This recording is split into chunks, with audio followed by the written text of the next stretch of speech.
A team from RIT is part of the world's largest study on environmental evolution. The study was published this week in the journal Science and showed that samples of white clover, that tough weed found on roadsides, has adapted the same way in cities across the world. That means that a white clover in downtown Rochester was more similar in adaptation to a clover in a city in Europe, compared to a clover 10 miles down Route 33A. You're looking at the route they took samples on. The professor heading RIT's end of this collaborative worldwide explained what this means.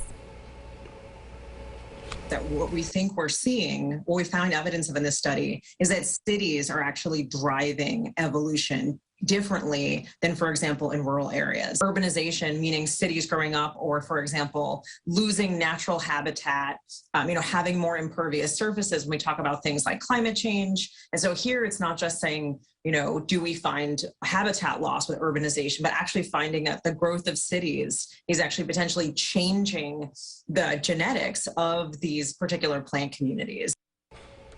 RIT started working with the group in 2018.